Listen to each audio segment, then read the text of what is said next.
Assalamualaikum warahmatullahi wabarakatuh. Berjumpa dengan saya Ira Rina Risnawati. Kali ini dalam acara KPU Kebun Menyapa on the Road, lebih dekat, lebih tahu. Sahabat pemilih, penyandang disabilitas merupakan salah satu kelompok yang diperhatikan dalam penyelenggaraan pemilu. Hal ini seiring dengan semangat untuk mewujudkan pemilu yang inklusif, yang artinya semua kelompok masyarakat memiliki kesempatan yang sama untuk berpartisipasi dalam pemilu tanpa adanya diskriminasi, baik dari segi ras, suku, agama, jenis kelamin, status sosial, ekonomi, termasuk juga penyandang disabilitas. Dalam rangka mewujudkan pemilu yang ramah terhadap kelompok disabilitas, KPU telah melakukan beberapa upaya, di antaranya mendesain TPS yang aksesibel terhadap kelompok disabilitas, dan lain sebagainya. Disabilitas di Kabupaten Kebumen yang tercatat dalam DPT pada Pilkada 2020 kemarin sejumlah 2.567 orang. Dari jumlah tersebut hanya 2% yang menggunakan hak pilihnya. Data ini menunjukkan bahwa partisipasi kelompok disabilitas masih sangat minim. Nah, pada episode kali ini kita akan membahas tentang pemilu dalam perspektif disabilitas. Kami akan mewawancarai beberapa narasumber, di antaranya seorang praktisi pendidikan disabilitas Ibu Sri Murwani, Bapak Budi Sujono Widagdo, dan juga Bapak Rais. Seperti apa pendapat mereka? Mari ikuti saya.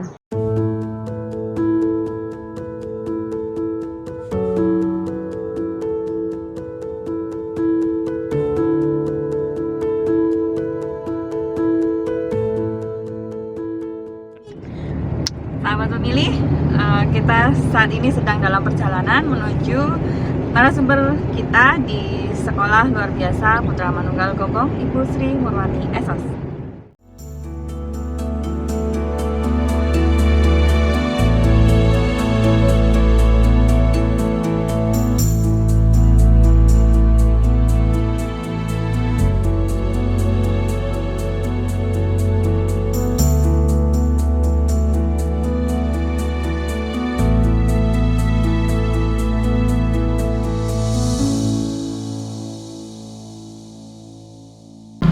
Nah, sahabat pemilih, saat ini kita sudah berada di depan Sekolah Luar Biasa Putra Manunggal Gombong.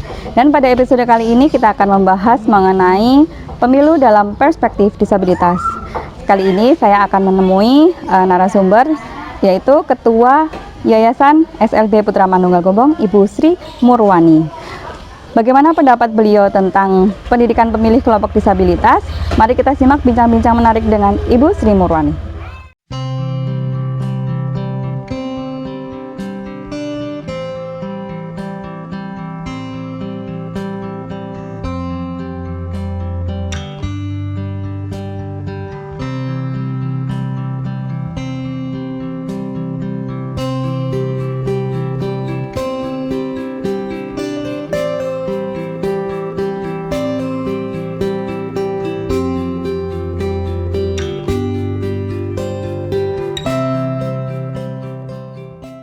Sahabat pemilih, saat ini saya sudah berada bersama dengan Ibu Sri Murwani, Ketua Yayasan SLB Putra Manunggal Gombong.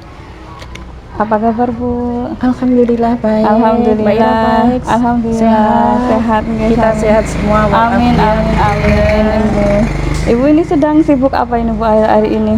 Ya, seperti biasa hari-hari kita mesti harus mengetahui pembelajaran anak-anak di sini. Setiap hari di sekolahnya, Bu, berarti? Tidak harus, tapi lebih sering. Oh, lebih sering di sekolah. Iya, untuk mengetahui sejauh mana mereka untuk mendapatkan pembelajaran. Sekarang ini baru pada sibuk mengadakan keterampilan. Ada yang membatik, ada yang menjahit, ada yang melukis, ada yang juga keterampilan salon. Oh iya, ini keterampilan di belakang kita ini membatik. Ini batik ciprat. Batik ciprat. Iya. Ini siswa ke SMA? SMA, SMP. Oh, udah SMA, SMA. Iya, baik, Bu. Berapa siswa kira di sini, Bu? Siswa alhamdulillah dapat kepercayaan 175. Terdiri ada tunanetra, ada tunarungu, ada tunagrahita, ada autis, ada ganda. Iya, jadinya mohon doanya aja, mudah-mudahan anak-anak sekolah di SLB Putra Manunggal ini semakin mendapatkan kepercayaan dari para orang tuanya utamanya. Iya, berarti ini ya, Bu, lumayan banyak yang orang tua juga mendukung di sini gitu ya, Bu, ya. Kesadaran orang tua sekarang sudah mulai bagus. Tapi meskipun demikian masih ada orang tua yang menutup anak-anaknya. artinya masih sedikit malu sehingga belum mau menyekolahkan anak-anaknya. Jumlah SMA-nya berapa, Bu? 30. 30. Berarti sudah ada yang 17 tahun ya, Bu ya? Alhamdulillah sudah. Kami sudah 67. Oh, 67. 67, maaf. Iya, iya. 67. Ya, berarti nanti kita akan berbincang-bincang lebih lanjut Ibu tentang ini disabilitas, terutama mungkin yang sudah 17 tahun ke atas mungkin ya, Bu ya. Namun sebelum itu, sahabat pemilih, sebelum kita melanjutkan bincang-bincang dengan Bu Sri Murwani kali ini, kita simak profil Ibu Sri berikut ini.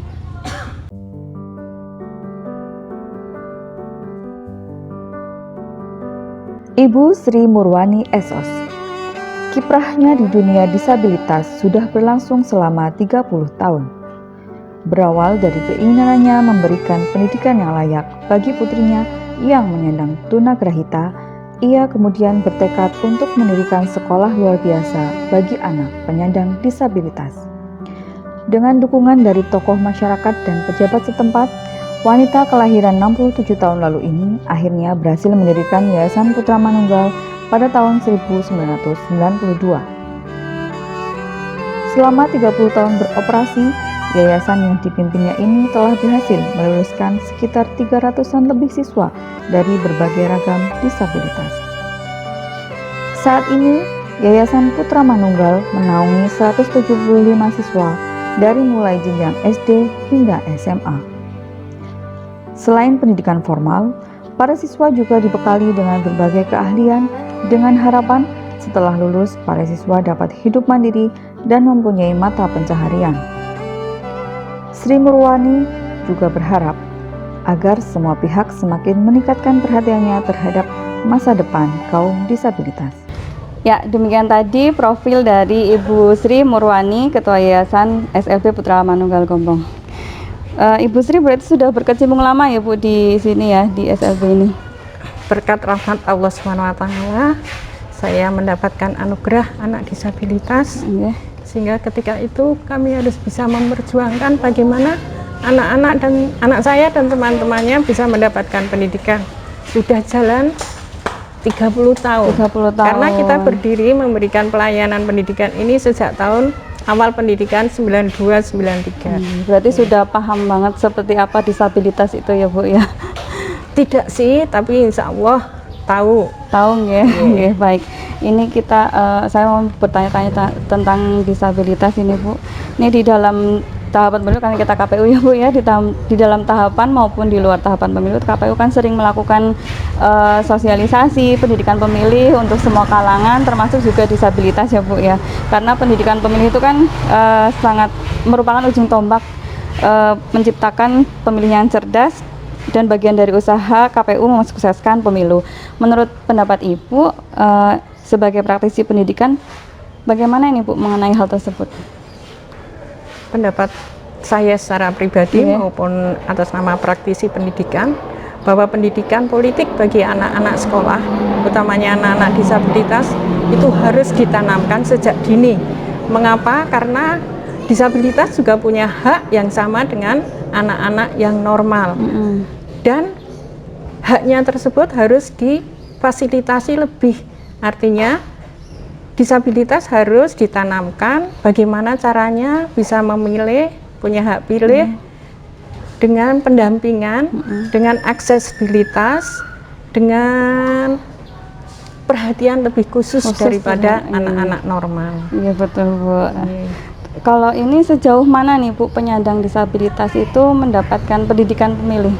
Insya Allah di SLB Putra Manunggal Gombong selalu sudah ditanamkan karena itu sudah masuk dalam pembelajaran, antara lain sudah masuk pembelajaran di dalam PPKN. Di dalam PPKN itu kan ada tentang kenegaraan, demokrasi. Jadi insya Allah sudah tahapan diketahui bahwa ada pemilihan seorang pimpinan gitu.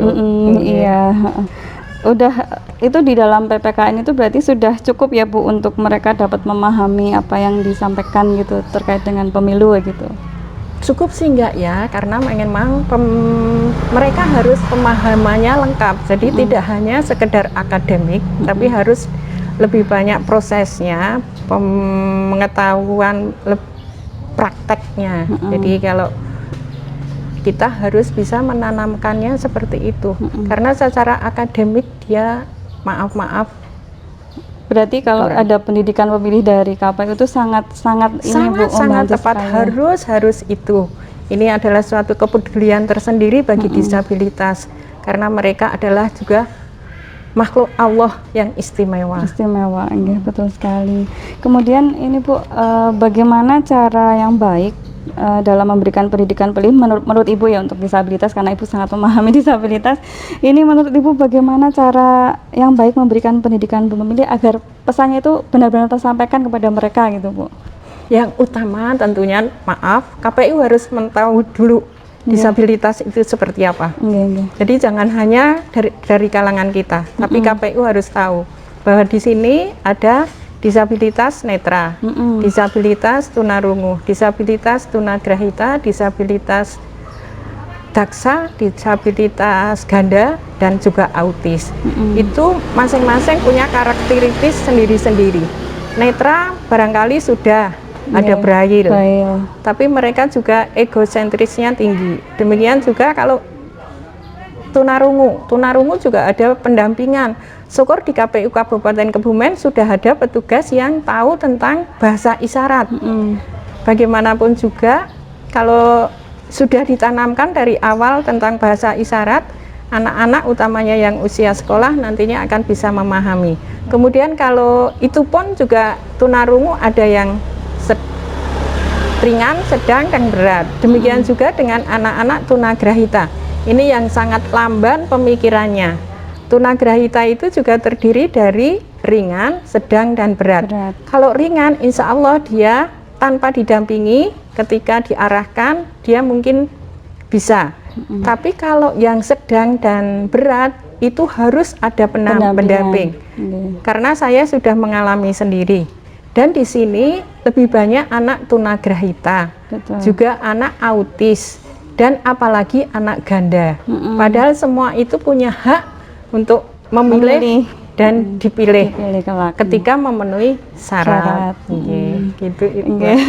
Ya mudah-mudahan itu ya Bu ya, dapat terpenuhi dengan baik gitu ya Bu. Amin, ya. Amin. Terus kemudian ini harapan Ibu ini untuk pemilu 2024 mendatang ini terhadap penyandang disabilitas, itu bagaimana Bu harapannya? Harapan saya yang utama tentunya mohon untuk lebih dapat perhatian untuk disabilitas, mengingat ini 2 tahun, hampir 2 tahun terkena pandemi. Iya, betul. Ini sangat mempengaruhi pemikiran orang tua utamanya, kemudian termasuk kita, juga anak-anaknya terbiasa dia sekolah secara daring. Secara ekonomi mempengaruhi daya ekonomi orang tua, sehingga bagaimanapun juga akan mempengaruhi secara kompleks. Belum yang kena dampaknya pandemi. Oleh karena itu monggo, ayo saya mohon KPU Kabupaten Kebumen utamanya sesegera mungkin adakan pendidikan pemilih. Pendataan lebih dulu. Pendataan. Jadi KPU akan tahu disabilitas di Kabupaten Kebumen yang punya hak pilih itu berapa. Nanti kemudian dipetakan, setelah dipetakan di mana akan disosialisasikan seperti apa, kemudian nantinya akan aksesibilitasnya seperti apa. Insya Allah setelah semuanya sudah tahapan pemilu itu dicukupi oleh KPU, berjalan lebih baik untuk pemilih disabilitas. Harapan kami, monggo kita kerjasama bareng-bareng, hak-hak disabilitas tidak dipenuhi tapi dilaksanakan.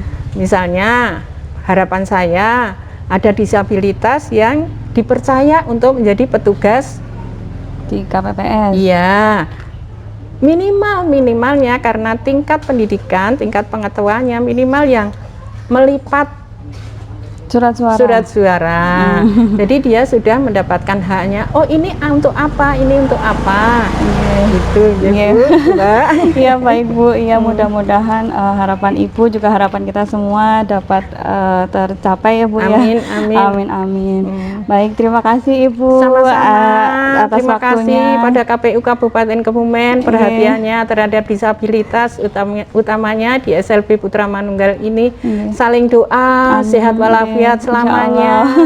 Selamat dunia akhirat. Amin ya rabbal alamin. Oke, baik Ibu, semoga kita dapat berbincang-bincang lain waktu dengan tema yang lebih menarik lagi ya Bu. Terima Amin, kasih. amin, amin. Sama-sama. Assalamualaikum. Waalaikumsalam.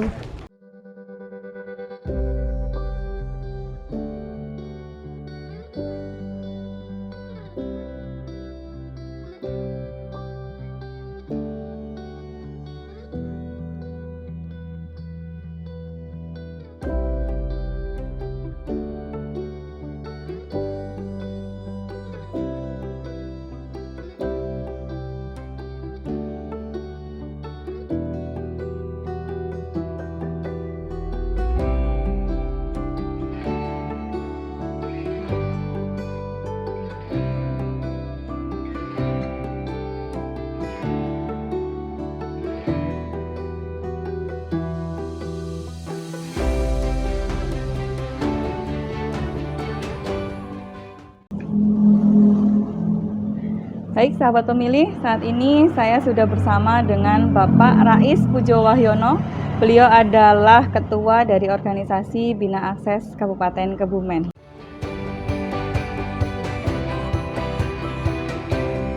Bapak Rais Pujo Wahyono, lelaki kelahiran Kebumen 51 tahun lalu ini, didapuk menjadi ketua organisasi disabilitas Bina Akses Kabupaten Kebumen sejak tahun 2003. Organisasi ini menaungi penyandang disabilitas lintas penca atau penyandang cacat. Menyandang disabilitas tidak menghalanginya untuk mencari nafkah. Saat ini, laki-laki yang dikaruniai 2 orang anak ini berprofesi sebagai fotografer dan membuka studio foto di rumahnya di Desa Pejaguan, Kecamatan Pejaguan. Selamat pagi Pak Rais. Selamat pagi Mbak. Selamat pagi. Gimana kabarnya Pak? Alhamdulillah sehat. Ini lama nggak ketemu ya Pak dari kegiatan KPU ya Pak? Iya, paling ketemu kegiatan gitu. Iya. Aktivitas sekarang apa Pak? Yang masih Sibuknya? terjun di dunia foto-foto itu. Oh fotografi berarti ya Pak? Fotografi. Iya. Terus ini Bapak kita ke sini mau bertanya-tanya sama Pak Rais ini terkait dengan disabilitas Pak. Jadi kan jumlah disabilitas yang tercatat dalam DPT itu sekitar 2.567 orang. Iya.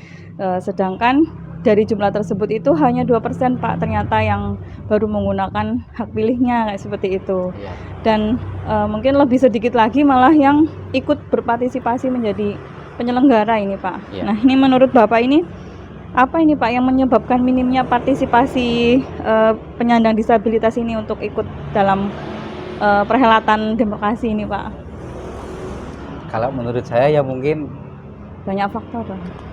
banyak faktor yang harus kita bahas gitu ya. Nggih. Terutama kalau misal sosialisasi bisa jadi pemilihan disabilitas yang kurang akurat.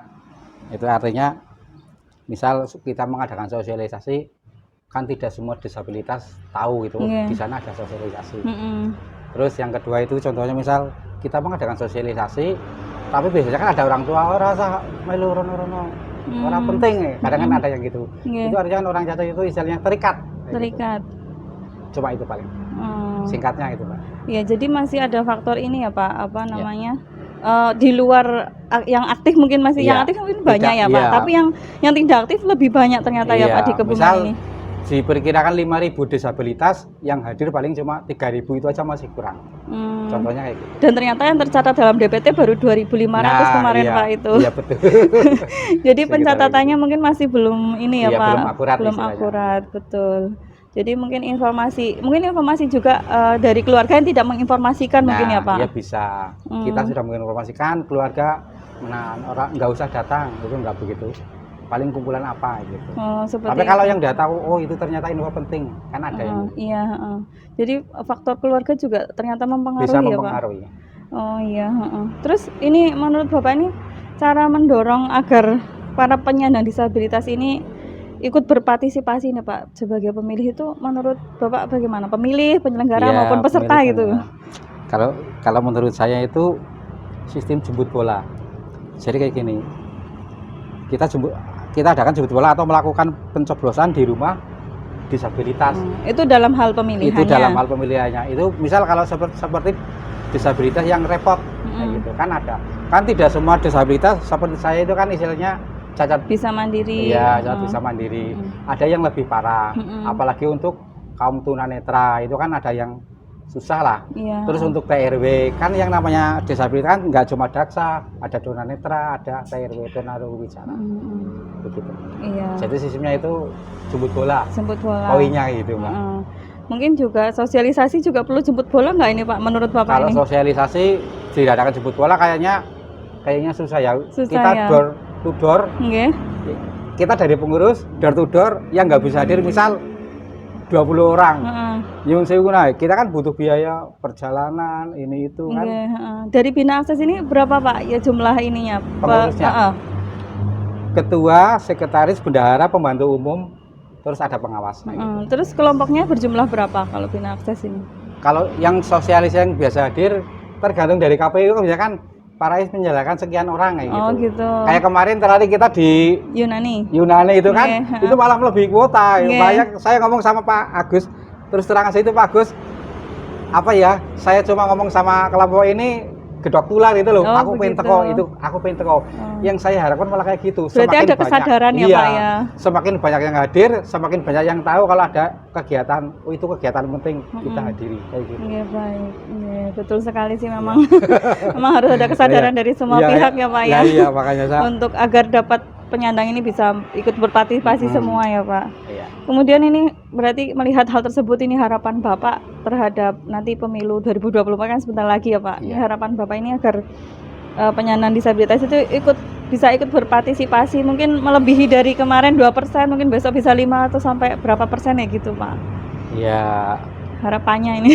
Harapannya itu tercapainya pemilu akses bagi disabilitas yang mandiri. Sistem luber, langsung umum bebas dan rahasia. Iya betul. Begitu. Seperti itu ya Pak.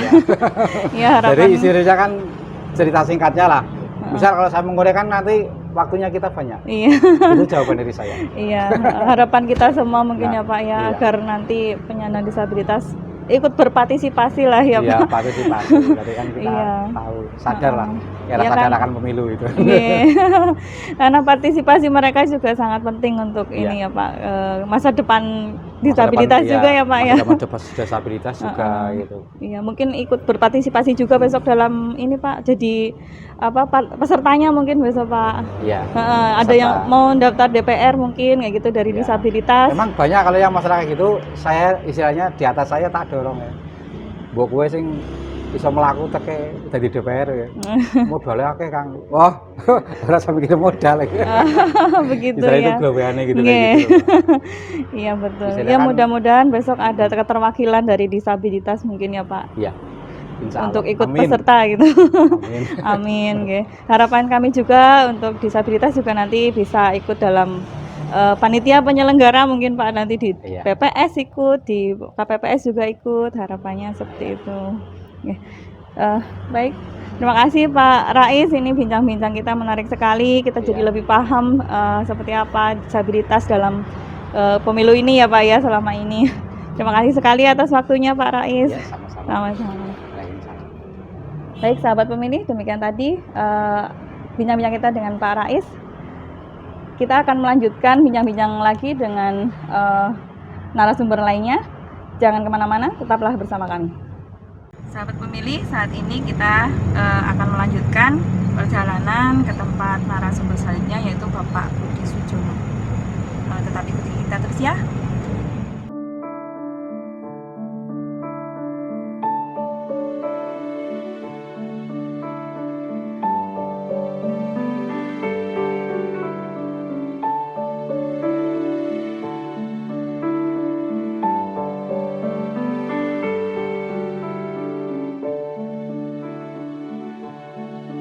Budi Sujono Widakdo SHMH, lahir di Kebumen pada tanggal 29 Mei 1948.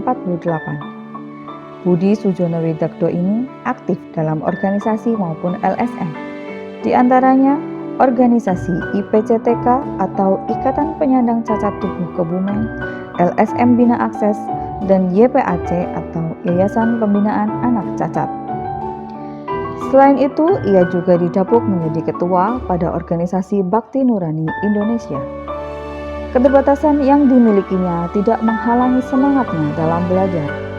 Pada tahun 1976, ia berhasil menyelesaikan pendidikan sarjana di Fakultas Hukum Universitas Gadjah Mada. Tak berhenti di situ, pria yang dikaruniai 2 orang anak ini berkesempatan melanjutkan pendidikan magister di fakultas yang sama dan lulus pada tahun 1990. Kini di usianya yang kian senja, Budi Sujono Widakdo tetap aktif memberikan motivasi kepada sesama penyandang disabilitas. Baik sahabat pemilih, saat ini saya sudah bersama dengan salah satu narasumber kita, yaitu beliau Bapak Budi Sujono Widakdo. Selamat pagi Pak. Selamat pagi Bu. Gimana kabarnya Pak? Alhamdulillah sehat ya. Alhamdulillah sehat. Sekarang lagi sibuk apa ini Pak? Ya, membantu memberikan motivasi kepada organisasi, khususnya LSM Bina Akses, Ikatan Penyandang Cacat Tubuh Kabupaten Kebumen atau IPCTK, juga dari alumni YPAC, Bakti Nurani Indonesia. Berarti jadi motivator kayak gitu ya Pak ya? Iya Pak, ini saya Sawansi ini mau bertanya-tanya ini Pak sama Bapak terkait dengan disabilitas ini Pak. Jadi untuk mewujudkan pemilu inklusi ini Pak, untuk ya pemilu mungkin pemilu 2024 atau pemilu yang kemarin itu kan KPU sudah membuat desain TPS yang aksesibel itu Pak untuk penyandang disabilitas. Bagaimana pendapat Bapak ini tentang hal tersebut ini Pak? Ya sudah sangat baik Bu. Cuman ya kalau dulu kan semacam bilik, kalau sekarang kan sudah meja per meja. Jadi sudah aksesibilitasnya sudah cukup baik. Sudah cukup baik. Tidak, untuk saya sendiri tidak ada hambatan. Berarti menurut Bapak itu sudah ideal apa belum Pak? Ya sebenarnya kalau yang ideal sekali memang, tapi sudah mendekati ideal. Oh sudah mendekati ideal. Kalau idealnya menurut Bapak? Kalau ideal saya itu misalnya ya para penyandang disabilitas itu kan kadang-kadang ada yang tidak menggunakan kursi roda, itu mungkin bisa disediakan kursi atau bangku sehingga dia bisa duduk. Kalau seperti saya kan cukup dengan berdiri aja, kaki saya naikkan ke atas meja. Berarti lebih memperhatikan ke yang itu mungkin ya pakai kursi roda, mungkin jalannya untuk naik ke bilik kayak gitu mungkin ya Pak? Iya, masuk itu ke kalau bilik, merupakan bilik Bu ya. Tapi kan yang terakhir ini kan sudah merupakan meja per meja. Meja per meja tapi pakai bilik tapi kan oleh bilik. Iya bilik itu. Jadi memang sudah tidak begitu sulit. Cuman yang yaitu tadi yang masalahnya kalau penyandang cacat tubuh yang tidak menggunakan kursi roda atau alat rehabilitasinya itu kadang-kadang mengalami kesulitan. Jadi mungkin dari KPPS di TPS itu bisa menyediakan bangku atau kursi. Berarti mungkin ke fasilitas mungkin ya Pak ya? Iya fasilitas. Berarti fasilitas apa yang menurut Bapak yang perlu gitu kan di TPS itu yang kira-kira perlu diperlukan untuk disabilitas itu Pak?